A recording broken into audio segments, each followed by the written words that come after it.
Oh, katulad halimbawa ng mga foundation. Oh, yung mga yan, hindi nasasaklaw hindi inaano yan ng gobyerno pagdating halimbawa sa mga taxes, sa mga taxation.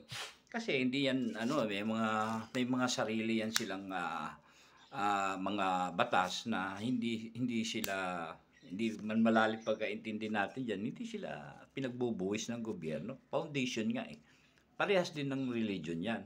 Yung mga katulad ng ganyang mga batas, paano kung sisingitan nila ng ganun mga provisions yun na pwede mo nang pasukin yung mga ganun. Kaya nga, ang charter change nung nakaraan, hindi nga pumasa yun eh. Hindi umobra yun eh.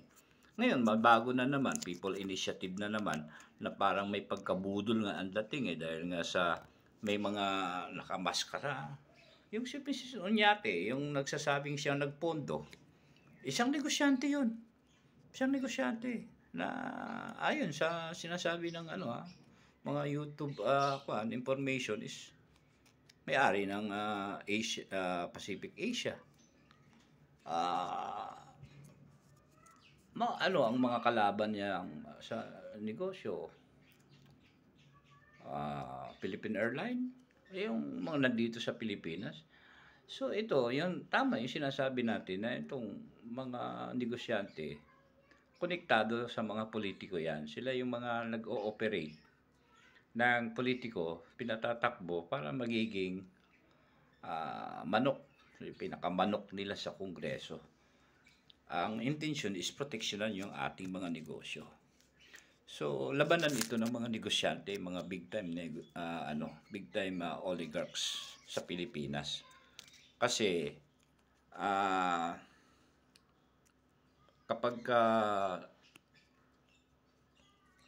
negosyo ng pag-uusapan,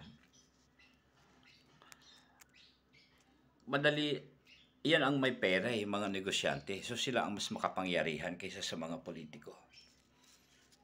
Ang politiko, hindi mo naman yan maiimbita sa restaurant dahil tayo, para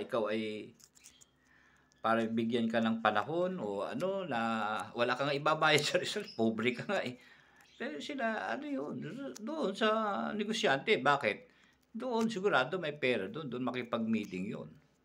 Yung mga ibang mga politiko, hindi naman lahat, So, yung interest, ibig sabihin, nasa makapangyarihan doon sa mga may pera. So, sila halos ang kontra disgusto na hindi nagtutugma-tugma ang mga politiko natin na nagkukontra-kontrahan yung mga mambabatas natin dahil sa mga interest, mga utang na loob diyan sa mga negosyante. Totoo lang, kung sinasabi na reforma ng reforma ng ekonomiya, baka may maganda naman na pabor sa Pilipinas noon yung reforma. Pero yung pabor sa Pilipino. Yung pabor sa Pilipino, hindi yung kagawa ka rin lang naman ng pagbabago sa batas, yun para pabor pa rin sa mga negosyante. Kawawa naman ang mga Pilipino. Katulad niyang kay Duterte dati, yung tinatawag nila na kontrata doon sa tubig sa Nawasa, Manilalad. Manilalad ba yun? Na nakita ni Duterte yung kontrata, talon-talo ang Pilipino eh. Kaya tinatanong niya kung sino ba ang abogado nito. Ha?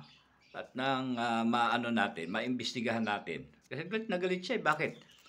Pabor na pabor doon sa negosyante. So namuhunan. Tapos sa Pilipino ang nagsasuffer. Hanggang ngayon nagsasuffer tayo. Kuryente, ang mahal-mahal. Paano papasok dito sa atin yung mga negosyante, mga investor? Ang mahal-mahal ng kuryente. Yung gasolina, napakamahal dahil nandun nakarelate ang ating enerhiya doon sa gasolina. Sino ba yung mga may-ari ng mga gasolinahan dito? Hindi, yan eh. Kanya-kanyang interest eh. Kanya-kanyang yan eh. Kaya magulo yan. Hindi magtatama yan. Hindi magwawagi yan. Ang Pilipino, pupuntahan mo ron. Pupuntahan mo, katulad natin, pupuntahan tayo ng mga taga-barangay. ito po ay people initiative. Aba, pagsasarahan ka na ng pinto ngayon. Oo, ay, magagalit na yung mga Pilipino. Oo. Kaso lang, baka sabihin mo, ito po initiative, ano po ito, incentives. People incentive yun. Kaya magkatunog yun, ha? Kaya nga parang budol din eh. Ginamit din yung people initiative kasi magkatunog ng people incentives. Pag sinabi mong incentives, pera yon. Nadagdagan yung pera ng Pilipino, yung tinatanggap nilang 4 piece. Abay, pipirma ka agad ako dyan dahil incentives pala, hindi pala people initiative yan eh. People incentives eh. Pero totoo, people initiative yan. Pambubudol yun. Pambubudol yun. Kaya, ito, ang inaano natin dyan, sinasabi natin dyan, at least kahit pa paano, makakomento lang tayo.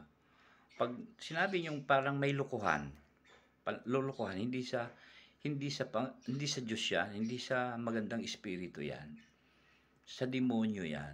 Pagka may lansihan, nilalansi kayo, nilalansi tayo, hindi binubudol-budol tayo, hindi sa Diyos yan.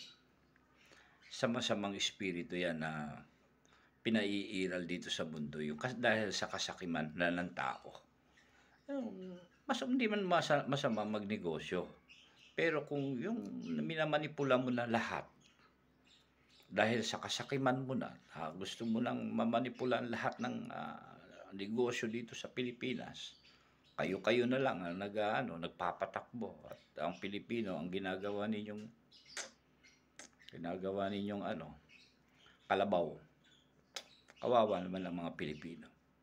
Dinadaan nyo lang sa mga initiative na yan, mga cha-cha-cha, batas-batas na yan. And dapat ang batas yung pere. Dapat sa tao, pabor. Dahil nga yan ay guided by the scriptures. Pero guided by the bayarang mga politiko. Ganun ba? Mabigat.